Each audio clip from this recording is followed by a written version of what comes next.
Saludos, distinguidos estudiantes. En esta oportunidad les voy a hacer un resumen de la unidad 4 del programa de estudios de Derecho Constitucional, la cual tiene como área de competencia los principios constitucionales, la Declaración Universal de los Derechos Humanos, principios fundamentales, principios y derechos humanos, deberes y garantías de los ciudadanos.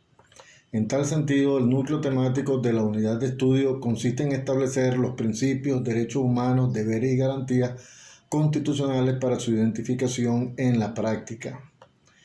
Entrando en materia, la expresión derechos fundamentales tiene un mayor arraigo en las ciencias del derecho constitucional sobre el vocablo derechos humanos, que es el de elaboración más reciente. En la Declaración de los Derechos del Hombre y del Ciudadano se acuñó el término derechos del hombre, que posteriormente fue sustituido por el de derechos individuales, que vino a ser el de más común uso en los textos constitucionales, siendo el producto de la tradición decimonónica francesa imbuida en el liberalismo clásico, según el cual el individuo es un fin en sí mismo y la sociedad y el derecho son sólo los medios para facilitarle el logro de sus intereses. Hoy, por razones obvias, la denominación derechos individuales ha sido progresivamente abandonada en la doctrina y en la legislación. Ahora bien, se hace necesario hacer la distinción entre los derechos fundamentales y los derechos humanos. Se diferencian principalmente en una cosa: el territorio de aplicación. Los derechos fundamentales están incluidos en la Constitución o Carta de Derechos de cada país. Por su parte, los derechos humanos no tienen limitación territorial. Los derechos fundamentales son aquellos derechos declarados por la Constitución que gozan del máximo nivel de protección, mientras que los derechos humanos son los derechos que tenemos básicamente por existir como seres humanos. Los derechos humanos son atributos que tienen todas las personas del mundo fundados en la dignidad y por lo tanto independientemente de su territorio, condición económica, social o personal, y son universales, es decir, todos tenemos el mismo derecho a gozar de los derechos humanos. Son inviolables en el sentido de que nadie puede atentar, lesionar o destruir dichos derechos. Esto significa que la obligación de respetar los derechos humanos la tienen las personas, los estados y las leyes. Son intransferibles por cuanto nadie puede renunciar a ellos, ni siquiera por propia voluntad, y por eso mismo son también intransferibles. Son irrenunciables en el sentido de que nadie puede renunciar a ellos, ni siquiera por propia voluntad, como dije anteriormente, y por eso mismo también son intransferibles. Son interdependientes, en cuanto a que todos los derechos humanos son indivisibles e interdependientes. Esto significa que un conjunto de derechos no puede disfrutarse plenamente sin los otros. Por ejemplo, avanzar en los derechos civiles y políticos facilita el ejercicio de los derechos económicos, sociales y culturales.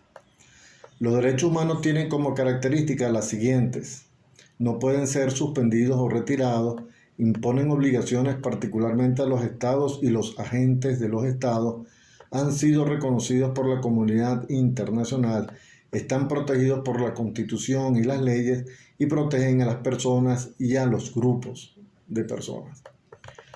Estas características conllevan unos principios fundamentales como son la progresividad. Es un principio muy importante que la Constitución consagra en el artículo 19. Alude a la idea de la transformación de los derechos humanos. Es un concepto que está íntimamente ligado al problema de la normatización de los derechos humanos, en el sentido que la consagración jurídica de tales derechos sufre periódicamente una evolución en cuanto se incorporan o tutelan nuevas realidades al marco normativo de los mismos. Intangibilidad constituye más bien una garantía normativa en el sentido de que los derechos son intocables, inviolables, y su existencia no depende de su consagración o el desarrollo por ley de los mismos.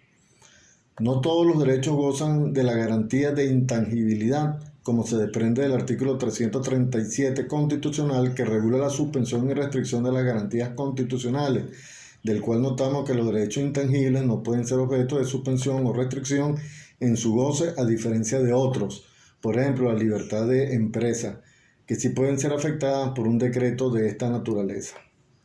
Solidaridad. Su consagración la encontramos en el artículo 132 constitucional en los términos siguientes. Toda persona tiene el deber de cumplir sus responsabilidades sociales y participar solidariamente en la vida política, civil y comunitaria del país, promoviendo y defendiendo los derechos humanos como fundamento de la convivencia democrática y de la paz social. Corresponsabilidad. Este principio está íntimamente ligado al goce de los derechos políticos y entraña su fundamento en el nuevo paradigma de democracia participativa, que consiste esencialmente que el Estado concurre con los particulares en el manejo de ciertos destinos colectivos, que prevé la eventual transferencia de competencia de los estados y municipios a las comunidades organizadas para administrar y gestionar servicios en materia de salud, vivienda, educación, deporte, ambiente, etc. Por último, los derechos de los ciudadanos en la Constitución se pueden clasificar de la siguiente manera: derechos humanos, derechos civiles, derechos políticos, derechos sociales y de la familia, derechos culturales y educativos, derechos económicos, derechos de los pueblos indígenas y derechos ambientales. Ahora bien, tal como aparece en el cuadro descriptivo de la actividad sumativa 4, deben hacer un artículo académico sobre los artículos que componen el título tercero de la Constitución sobre los derechos humanos y garantías, que va desde el artículo 19 al artículo 31. Se trata de un análisis de la normativa allí plasmada, teniendo como base para el desarrollo de la actividad los recursos de consulta con que cuenta el aula virtual, la bibliografía anotada y sus investigaciones por internet. Las dudas que tengan las pueden plantear por mensajería o por el foro de dudas. Me despido de ustedes hasta la próxima oportunidad.